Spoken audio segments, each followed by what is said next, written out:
Ashamaa harka fuunee hordoftoota fi kabajamtoota caalee miidiyaa akkam jirtan nagaa jirtu nagaa fuudha galata waaqayyoo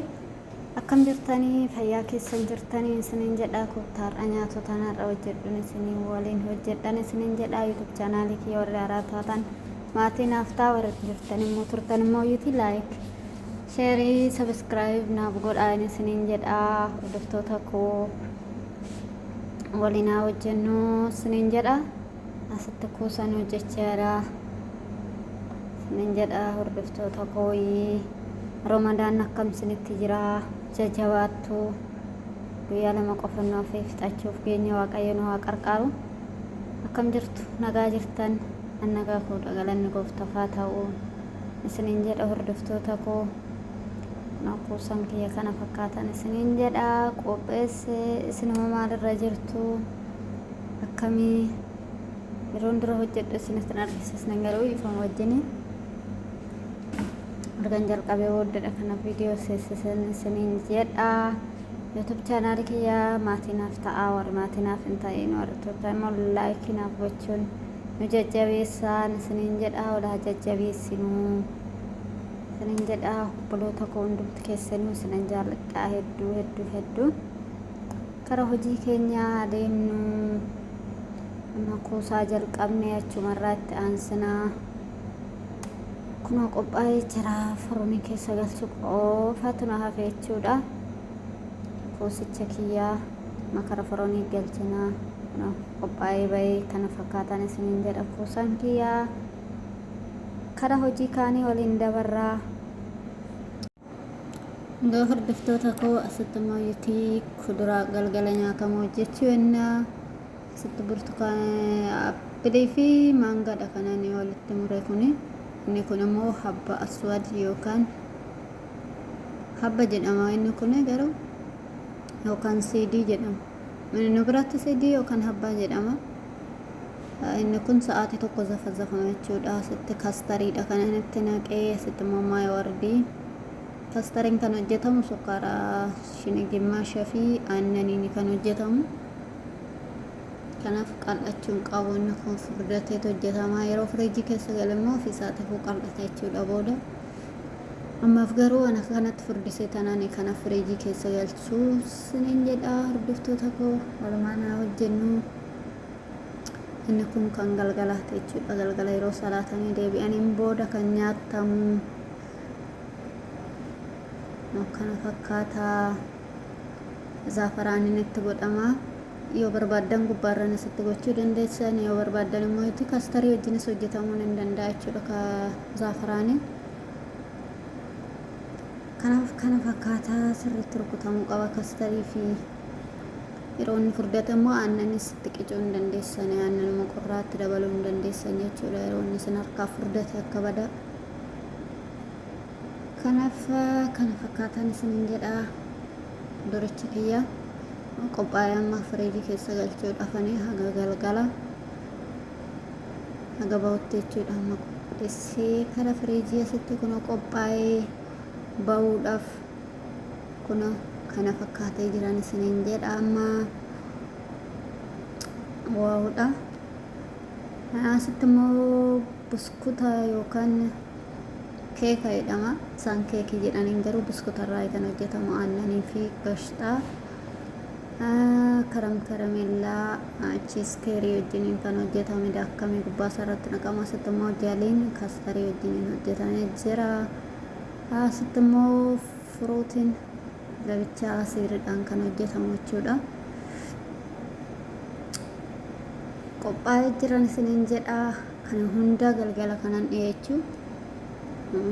galgala wanta qorraa barbaada waan ta'eef asitti immoo furuutii asiir maangoodhaan kan hojjetame maangoodha anabiidha burtukaan appilii hundumti fudurrii mana keessa jiru hundumatti makuu hin dandeechan isa kanatti kan asiiriidhaan hojjetamu kana jechuudha amma bahuudhaaf qophii xumuree jira jechuudha hunduu amma ga'ee sa'aatiin isaa ga'ee amma baasuufan isiniin jedha hordoftoota koo turtiin keessan na waliin haa ta'u itti fufaa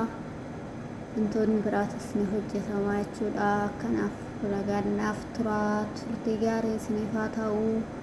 Hojii kaawwanii nama hoyyatu walitti deebina walumaan hojjennaa isiniin jedha. Kana bareeda jechuudha. Siidiin keenya kan hojjetame kun keessa jirtu tun strooberii itti gochuu hin dandeecha xiqqoo ishee yoo jiraate yoo qabaattan garuu baay'inaan kan hojjetamu maangaa fi asitti immoo bakkoon hojjechuudhaaf manfuufiin qophaa'ee asitti manfuufii pirpirii fi shunkurtii asitti immoo kaarotiin hin jira.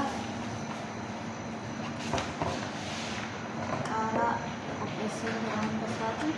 Asitti immoo boqqolloonis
keessa geessisee jira kana fakkaatu isiniin jedha